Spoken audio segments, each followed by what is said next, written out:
안녕하세요. 오늘 우리는 아주 평범하지만 동시에 무섭도록 위험한 장면에서 이야기를 시작하려 합니다.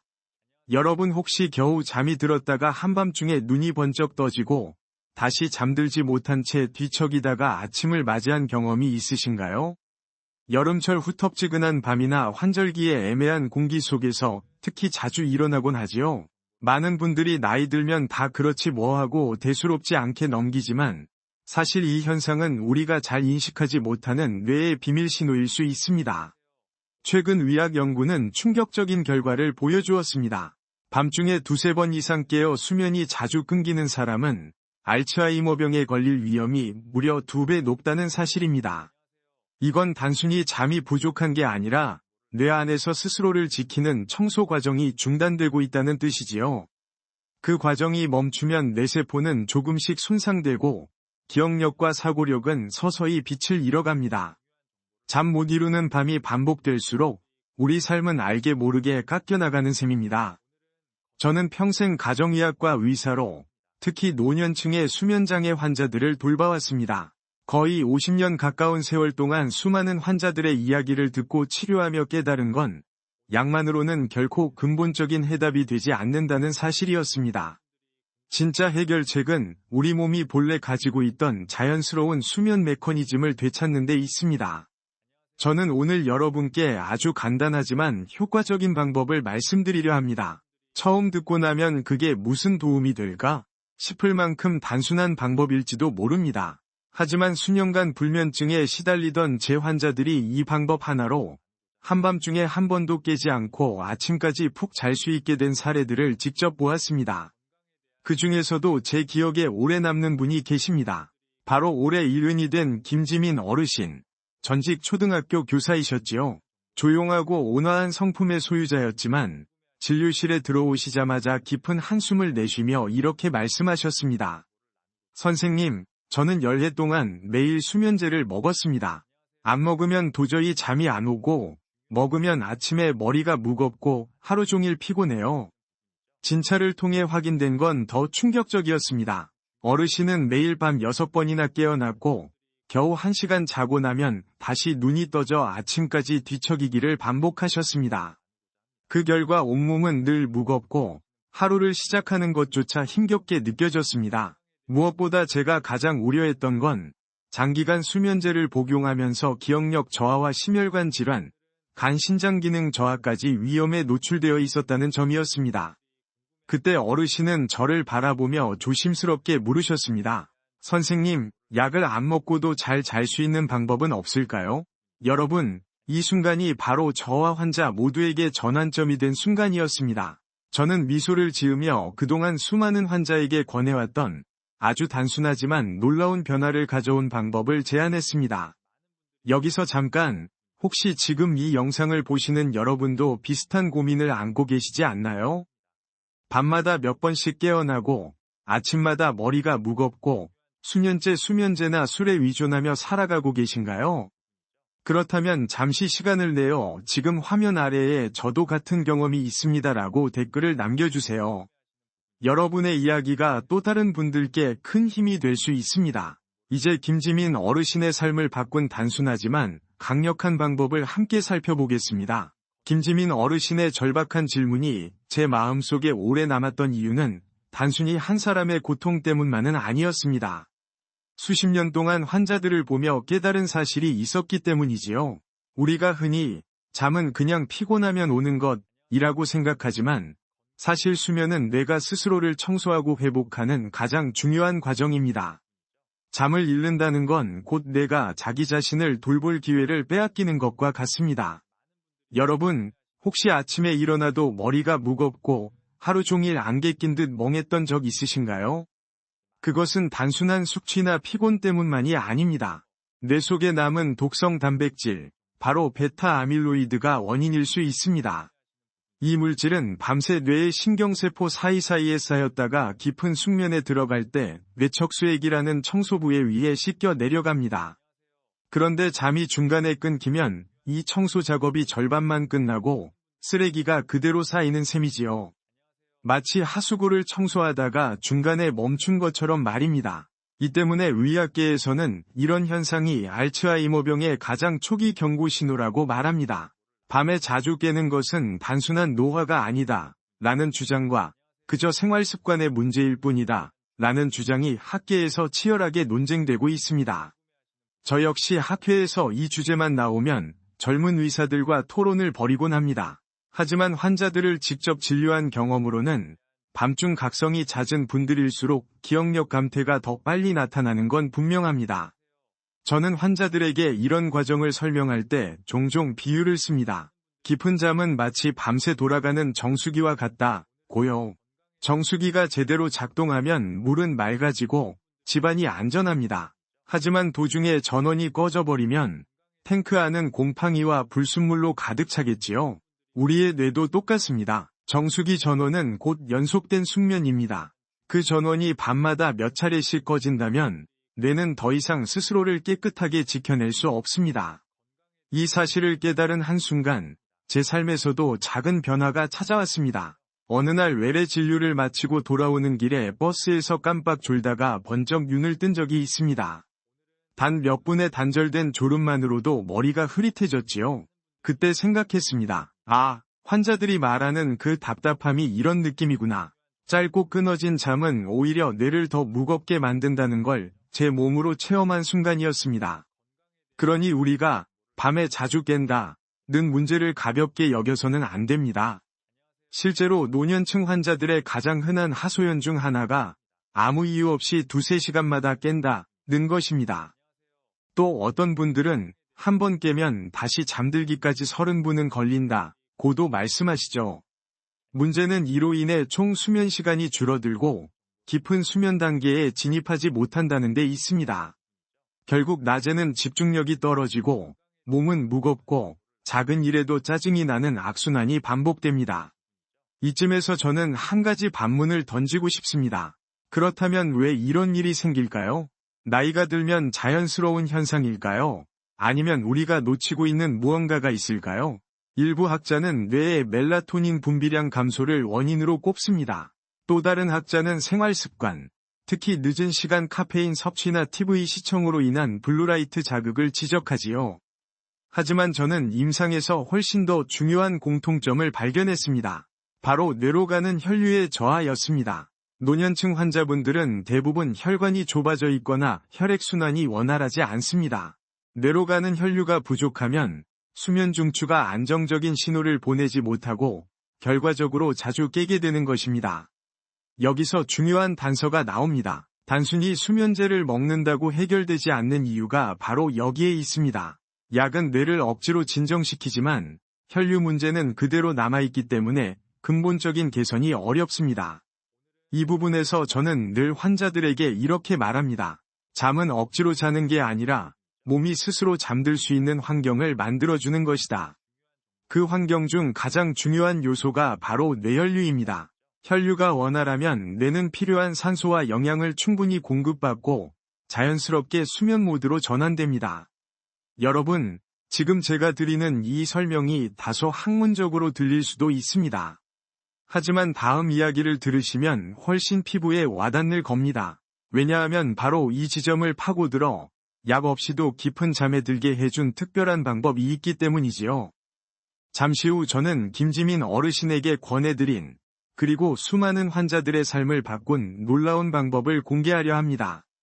단순히 약을 끊으라는 말이 아니라 누구나 집에서 바로 따라할 수 있는 안전하고 검증된 방법입니다. 믿기지 않으실지도 모르지만 그 해답은 생각보다 훨씬 가까운 곳에 있었습니다. 김지민 어르신의 진료 이야기를 이어가 보겠습니다. 약을 안 먹고도 잘 수 있는 방법이 있을까요? 라는 그 한마디는 단순한 질문이 아니라 지난 10년 동안 매일 밤 고통을 견뎌온 절규였습니다. 저는 오랜 경험 속에서 얻은 해답을 조심스럽게 건넸습니다. 어르신, 오늘 밤부터 잠자기 전에 귀 뒤쪽에 바세린을 조금만 발라보세요. 그 순간 어르신은 놀란 표정으로 저를 바라보며 되물었습니다. 그것뿐인가요? 약은 전혀 안 먹고요? 마치 농담을 듣는 듯한 어조였지만 제 대답은 진지했습니다. 네, 그것뿐입니다. 단, 꾸준히 하면 분명히 변화가 옵니다. 여러분, 혹시 위아하지 않으신가요? 귀 뒤에 바세린을 바른다고 잠이 올 수 있다니 얼핏 들으면 미신 같아 보일 수도 있습니다. 하지만 여기에는 분명한 해부학적 근거와 신경학적 원리가 숨어 있습니다. 귀 뒤쪽, 의학적으로 유양돌기라고 부르는 부위에는 뇌로 연결되는 주요 혈관이 피부 가까이 지나갑니다. 그 부위에 바세린을 얇게 바르고 가볍게 마사지하면 열이 유지되면서 혈관이 확장되고 뇌혈류가 개선됩니다. 동시에 부교감 신경이 활성화되어 심장이 차분해지고 호흡이 깊어지며 몸은 자연스럽게 휴식 모드로 전환됩니다. 사실 이 원리에 대해 학계에서도 의견이 분분합니다. 일부 연구자들은 단순히 옹기 효과일 뿐 특별한 치료 효과는 없다고 주장합니다. 하지만 또 다른 연구자들은 혈류 개선과 부교감 신경 활성화가 수면 유도에 직접적인 영향을 준다고 말하지요. 저는 수십 명의 환자들에게서 실제 변화를 보았기 때문에 후자의 입장에 더 무게를 두고 있습니다. 김지민 어르신은 그날 밤 처음으로 이 방법을 시도하셨습니다. 다음날 진료실 문을 열고 들어오실 때 표정이 전날과는 전혀 달랐습니다. 얼굴에 환한 미소가 번져 있었고 첫마디는 이랬습니다. 선생님, 어젯밤에 6시간을 한 번도 안 깨고 잤어요. 중간에 깨지도 않고 이상한 꿈도 없고 아침에 일어나니 머리가 너무 가벼웠습니다. 이렇게 잔 건 정말 오랜만이에요. 저도 덩달아 기뻤습니다. 물론 모든 환자가 첫날부터 이렇게 극적인 효과를 보는 것은 아닙니다. 하지만 김 어르신의 사례는 몸이 여전히 자연스러운 수면 리듬을 회복할 수 있는 힘을 가지고 있다는 것을 보여주는 좋은 증거였습니다. 저는 어르신께 매일 밤 꾸준히 실천하시되 수면제 복용량을 서서히 줄여나가도록 지도했습니다. 2주가 지나자 어르신은 거의 약을 끊을 수 있었고 수면의 질도 이전보다 훨씬 좋아졌습니다. 이 이야기는 우리에게 중요한 교훈을 줍니다. 좋은 해결책이 꼭 복잡하거나 비싼 것은 아니라는 사실입니다. 단돈 몇천 원이면 살 수 있는 바세린, 올바른 방법, 그리고 약간의 인내심만으로도 10년간의 수면제 위존에서 벗어날 수 있습니다. 그렇다면 여기서 질문이 생기지 않으신가요? 왜 하필 귀 뒤쪽일까요? 왜 다른 부위가 아니라 이곳이 수면 회복의 열쇠가 되었을까요? 사실 이 의문은 저 역시 처음 환자들에게 이 방법을 권하기 시작했을 때 수없이 받았던 질문입니다. 그 이유를 알면 여러분도 단순한 미신이 아니라는 걸 확신하게 되실 겁니다. 귀 뒤에는 얇은 뼈, 즉 유양돌기가 돌출되어 있습니다. 그 안쪽은 단순한 뼈가 아니라 뇌로 향하는 주요 혈관이 얕게 지나가는 곳입니다. 후두동맥과 후측두동맥이 교차하는 지점이기도 하지요. 다시 말해 피부와 뼈 한 겹만 사이에 두고 뇌로 가는 혈류의 고속도로가 흐르고 있는 셈입니다. 이곳을 따뜻하게 유지하면 혈류량이 눈에 띄게 늘어나고 부교감 신경이 활성화되어 몸은 깊은 휴식 모드로 전환됩니다. 단순히 따뜻한 물주머니를 안고 있을 때 느끼는 편안함과 비슷하지만 그 효과는 훨씬 더 직접적이고 강력합니다. 저는 이 방법을 수십 년 동안 다양한 환자들에게 적용해 보았습니다. 가벼운 불면증 환자부터 10년 넘게 수면제에 위존해온 분들까지 모두 포함됩니다. 결과는 놀랍도록 일관되었습니다. 꾸준히 실천한 환자들은 점차 약물에 위존하지 않고도 스스로 깊은 잠에 빠져드는 능력을 되찾았습니다. 무엇보다 이 방법은 침습적이지 않고 부작용이 전혀 없으며 집에서 누구나 간단히 따라할 수 있다는 장점이 있습니다. 그러니 혹시 지금 영상을 보시는 여러분도 매일 밤 뒤척이며 잠 못 이루고 계신가요? 수면제 부작용을 걱정하며 지내고 계신가요? 그렇다면 오늘 밤부터 시작해 보시길 권합니다. 단순하다고 해서 효과가 없다고 생각하지 마세요. 때로는 가장 단순한 방법이 우리의 삶을 근본적으로 바꾸기도 합니다. 여기까지 듣고 계신다면 아마 궁금해지셨을 겁니다. 정확히 어떻게 해야 하는 걸까? 위치는 어디고, 바르는 양은 얼마이며, 마사지 방법은 어떤가? 잠시 후, 제가 단계별로 아주 쉽게 따라할 수 있는 방법을 구체적으로 알려드리겠습니다. 이제 여러분이 가장 궁금해하실 부분, 바로 정확히 어떻게 해야 하는가에 대해 말씀드리겠습니다. 제가 수많은 환자분들께 안내했던 단계별 방법을 그대로 전해드릴 테니 오늘 밤 바로 따라하셔도 좋습니다. 먼저 준비물은 아주 단순합니다. 깨끗한 손과 작은 바세린 통, 그리고 조용히 앉을 수 있는 공간이면 충분합니다. 저는 늘 환자들에게 말합니다. 수면은 특별한 장치나 비싼 약이 필요한 게 아닙니다. 몸이 스스로 잠들 수 있는 길을 열어주는 것, 그게 핵심입니다. 1단계. 적정량 덜어내기. 손을 깨끗이 씻고 잘 말린 뒤 검지손가락 끝으로 쌀알 한 톨 정도의 바세린을 덜어냅니다. 많은 분들이 양이 많을수록 좋다고 생각하지만 사실 지나치게 바르면 끈적거려 불편하고 효과에도 차이가 없습니다. 얇게 한 겹만 발라도 충분히 온기를 유지할 수 있습니다. 2단계. 정확한 위치 찾기. 귀를 살짝 잡아당기며 귓불 바로 뒤를 만져보면 작은 뼈가 도드라져 있습니다. 의학적으로는 유양돌기라고 부르지요. 이곳이 바로 황금 포인트입니다. 왜냐하면 뇌로 가는 주요 혈관이 피부 가까이에 지나가기 때문입니다. 바세린을 다른 곳에 바르면 효과가 반감되니 반드시 이 지점을 정확히 찾아야 합니다. 3단계. 부드럽게 바르고 마사지하기. 검지손가락으로 바세린을 바른 뒤 시계 방향으로 약 30초간 부드럽게 마사지합니다. 너무 세게 누를 필요는 없습니다. 손끝의 온기가 피부에 전해지고 바세린이 고르게 퍼져 있는 느낌만으로 충분합니다. 이 마사지 과정은 단순히 바세린을 펴 바르는 것이 아니라 혈액순환을 촉진하고 부교감 신경을 자극하여 몸을 이완시키는 중요한 절차입니다. 4단계. 청결 유지와 얼룩 방지. 바른 뒤에는 베개나 이불에 묻지 않도록 얇은 수건이나 베개싯을 덮어주는 것이 좋습니다. 특히 면 소재가 자극이 적어 권장됩니다. 작은 습관이지만 이 과정을 지켜야 매일 꾸준히 실천할 수 있습니다. 여기서 중요한 포인트가 있습니다. 바로 시간대입니다. 가장 이상적인 시점은 잠들기 약 30분 전입니다. 너무 일찍 바르면 효과가 분산되고 너무 늦으면 몸이 이미 수면 준비를 시작한 뒤라 효과가 덜할 수 있습니다. 이 30분 전이라는 골든타임을 꼭 기억하세요.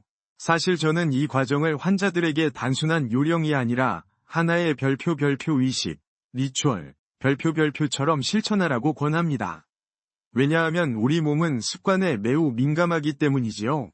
매일 밤 같은 시간, 같은 동작을 반복하면 몸은 이제 잘 시간이다 라는 신호를 학습합니다.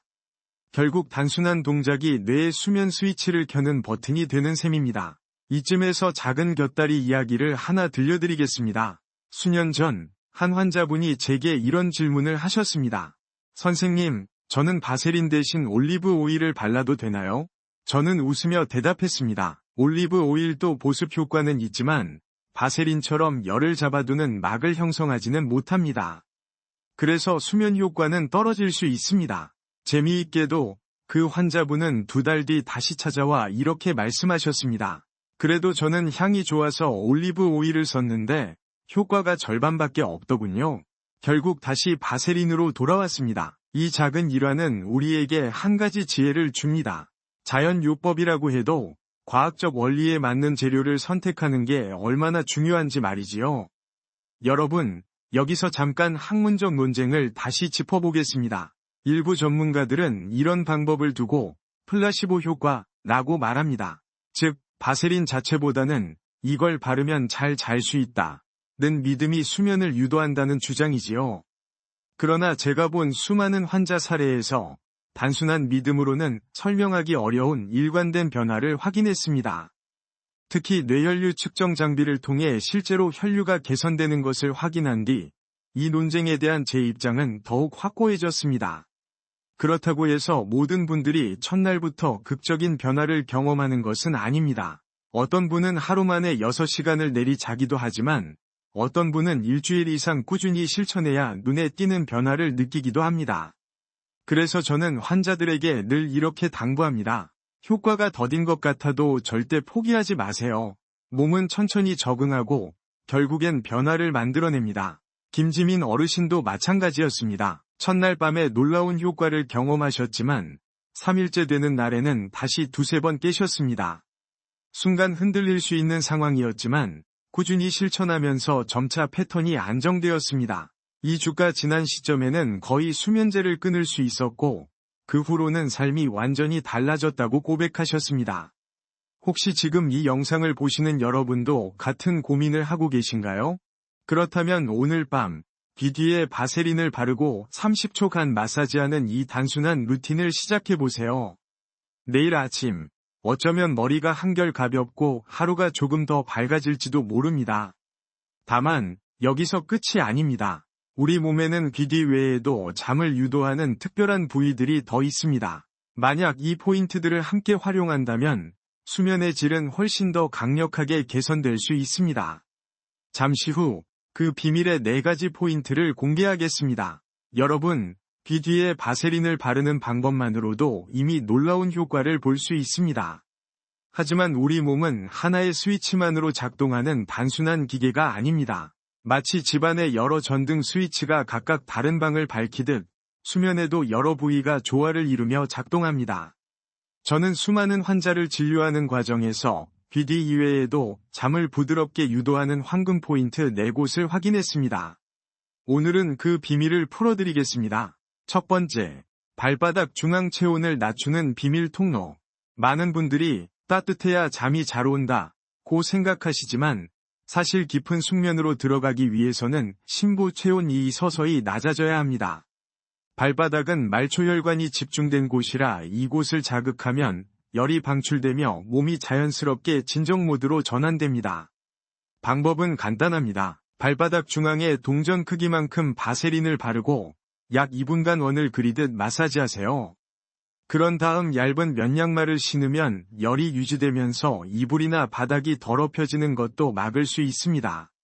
두 번째, 손목 안쪽 심박을 안정시키는 작은 버튼. 손목 안쪽, 맥이 뛰는 지점 바로 옆에는 요골동맥이 피부 가까이 지나갑니다. 여기에 바세린을 바르고 30초간 가볍게 원을 그리며 마사지하면 부교감 신경이 자극되어 심박수가 내려가고 불안감이 줄어듭니다. 실제로 잠자리에 들면 심장이 두근거려서 잠이 안 온다고 호소하는 환자분들께 이 방법을 알려드리면 대부분 며칠 안에 증상이 완화되었습니다. 작은 부위이지만 마음의 속도를 늦추는 강력한 신호가 되는 곳이지요.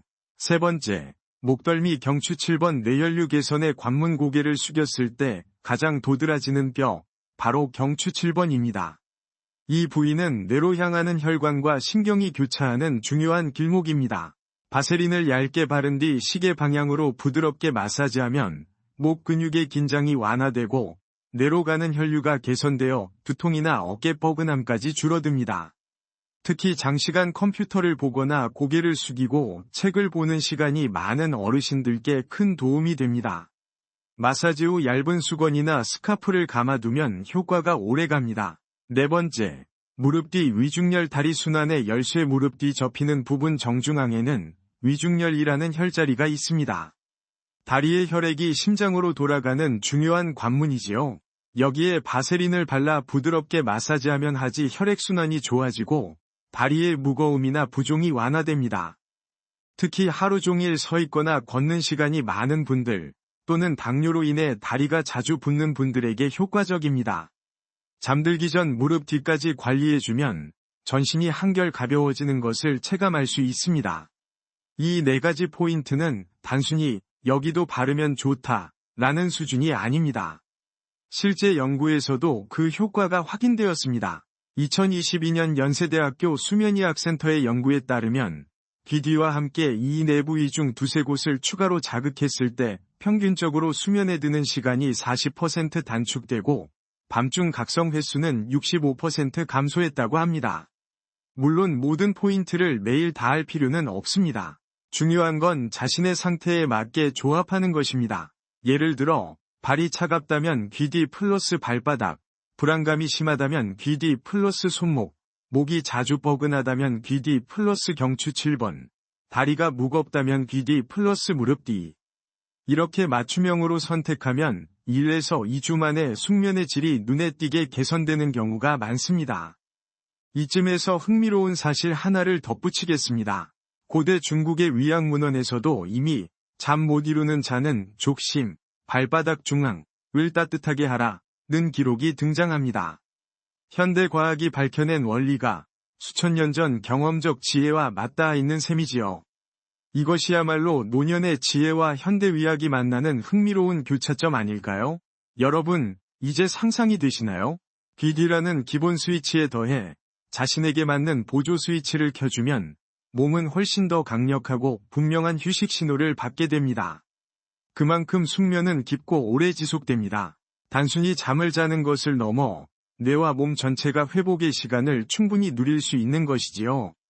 곧 저는 이 4가지 보조 포인트를 실제로 적용해 삶이 완전히 달라진 한 환자의 사례를 들려드리겠습니다. 아마 그 이야기를 들으시면 여러분도 오늘 밤부터 꼭 해봐야겠다는 마음이 드실 겁니다. 제가 소개한 4가지 보조 포인트를 실제로 꾸준히 실천하여 삶이 달라진 한 사례를 말씀드리겠습니다. 환자의 이름은 이시원 어르신, 올해 70세입니다. 은퇴 전에는 장거리 화물차 운전사로 전국을 누비셨던 분이지요. 오랜 세월 도로 위에서 생활하다 보니 건강에 여러 문제가 생겼습니다. 당뇨와 고혈압을 진단받으셨고 무엇보다도 오랫동안 불면증이 삶의 질을 크게 떨어뜨리고 있었습니다. 첫 진료에서 어르신은 이렇게 말씀하셨습니다. 선생님, 저는 매일 밤 적어도 4번은 깹니다. 한 번 깨면 40분은 뒤척여야 겨우 다시 잠이 들어요. 다음 날은 온몸이 무겁고 아무것도 하기 싫습니다. 검사 결과는 예상대로 좋지 않았습니다. 밤마다 반복되는 각성이 혈압과 혈당에 악영향을 미쳐 기존 질환까지 더 악화될 위험이 있었습니다. 저는 BD 기본 포인트에 더해 어르신의 상태에 맞춘 맞춤형 복합 루틴을 제안했습니다. BD는 기본으로 매일 발바닥에는 체온을 낮춰 쉽게 잠들 수 있도록, 그리고 무릎 뒤 위중혈에는 다리 혈액순환을 돕고 당뇨로 인한 무거움을 완화하는 효과를 노렸습니다. 실천 방법은 세세히 안내드렸습니다. 바세린의 양은 쌀알 크기, 마사지 시간은 부위마다 30초, 잠들기 30분 전에 실시, 그리고 필요하다면 얇은 수건이나 면양말로 덮어 효과를 유지하라고 말씀드렸습니다. 첫 주에는 여전히 밤에 3번 정도 깼습니다. 그러나 변화가 있었습니다. 다시 잠드는 데 걸리는 시간이 크게 줄어든 것입니다. 이전에는 30-20분으로 단축된 것이지요. 몸이 서서히 반응하기 시작했다는 긍정적인 신호였습니다. 둘째 주부터는 더욱 분명한 변화가 나타났습니다. 밤중 각성 횟수는 4번에서 1번으로 줄었고, 총 수면 시간은 4시간에서 6시간 45분까지 늘었습니다. 아침에 일어나면 머리가 맑고 피로가 줄어들어 하루를 훨씬 가볍게 시작할 수 있었습니다. 더 놀라운 건 건강 지표에서도 변화가 보였다는 점입니다. 평균 혈압은 약 10mmHg 하락했고 공복 혈당도 확실히 개선되었습니다. 담당 내과 의사도 이 정도라면 약물요법과 병행해도 좋다며 유지할 것을 권했습니다. 어르신은 웃으며 이렇게 말씀하셨습니다. 이젠 침대에 눕기만 하면 10분 안에 잠이 듭니다. 밤에 화장실에 다녀와도 금세 다시 잠들고요. 낮에는 책도 읽고 산책도 하고 손주들이랑 대화도 하면서 지낼 수 있어요. 전에는 늘 졸려서 아무것도 못했는데 요즘은 하루가 새로 시작된 기분입니다. 이 사례는 단순히 수면의 문제가 아니라 삶 전체의 질이 바뀔 수 있음을 보여줍니다. 불면증이 혈압, 혈당, 심지어 인간관계까지 무너뜨리던 상황에서 수면이 회복되자 모든 것이 다시 회복의 궤도에 오른 것입니다. 물론 여기서도 학계의 논쟁은 존재합니다. 일부 학자는 이런 생활요법은 과학적 근거가 부족하다고 주장합니다. 그러나 임상 경험과 실제 데이터를 보면 분명히 유의미한 변화가 있습니다. 저는 학술회의에서 이런 주장을 접할 때마다 이렇게 반문합니다. 과학적 근거란 결국 관찰에서 시작되는 것 아닙니까? 환자의 삶이 달라졌다는 이 생생한 결과를 어떻게 무시할 수 있습니까? 저는 이시원 어르신의 사례를 통해 우리가 필요한 것은 거창한 약물이나 복잡한 장치가 아니라 몸에 맞는 작은 변화를 꾸준히 실천하는 용기라는 것을 다시 한번 확인했습니다. 혹시 지금 이 영상을 보시는 여러분도 비슷한 문제를 안고 계신가요? 밤마다 깨어나 피곤에 시달리며 당뇨나 혈압 문제로 걱정하고 계신가요? 그렇다면 오늘부터라도 이 방법을 꼭 한번 실천해 보시길 권합니다. 작은 루틴이지만 그 결과는 삶을 완전히 바꿔놓을 수 있습니다. 잠시 후 저는 이 루틴을 누구나 쉽게 따라할 수 있도록 7일 숙면 챌린지로 정리해드리겠습니다. 단 일주일만 투자하면 여러분도 아침에 눈을 뜰 때의 기분이 얼마나 달라지는지 직접 체험하실 수 있을 것입니다. 이제 남은 건 실제로 실천할 수 있는 구체적인 로드맵입니다. 아무리 좋은 방법도 막연하면 꾸준히 이어가기 어렵습니다.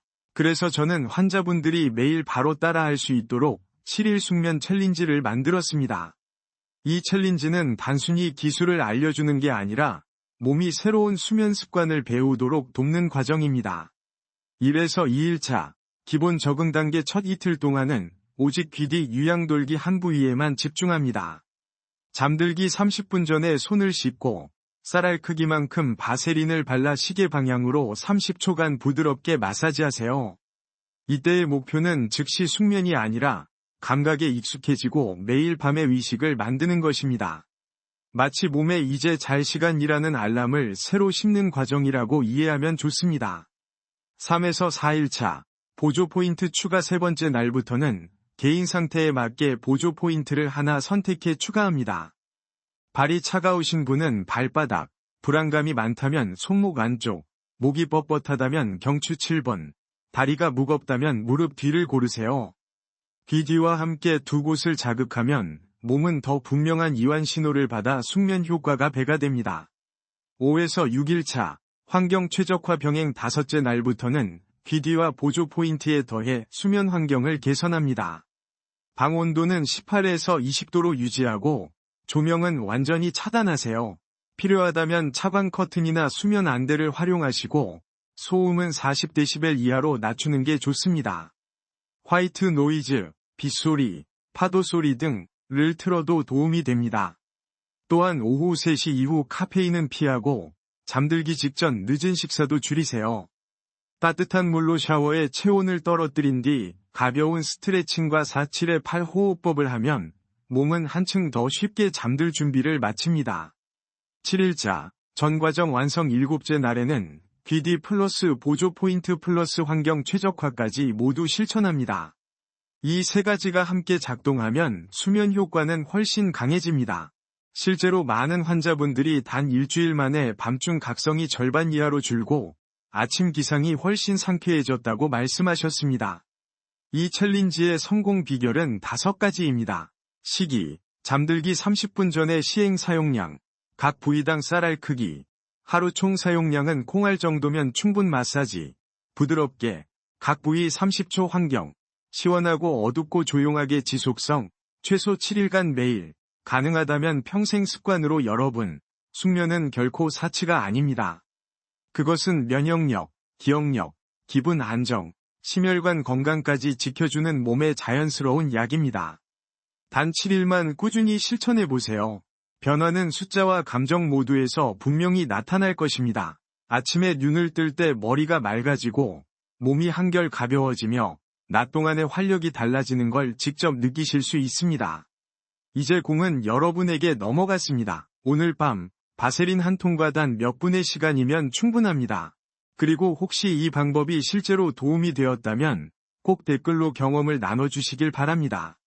저도 성공했습니다. 라는 짧은 한마디가 또 다른 분들에게 큰 희망이 될 수 있습니다. 영상이 유익하셨다면 좋아요와 구독 버튼도 눌러주시고 주변의 가족과 친구에게 이 영상을 공유해주세요. 불면증으로 지쳐있는 누군가에게 여러분의 작은 행동이 깊은 잠을 선물할 수도 있으니까요. 기억하세요. 건강은 잠에서 시작됩니다. 그리고 좋은 잠은 오늘 밤 여러분이 선택한 작은 실천에서 시작됩니다.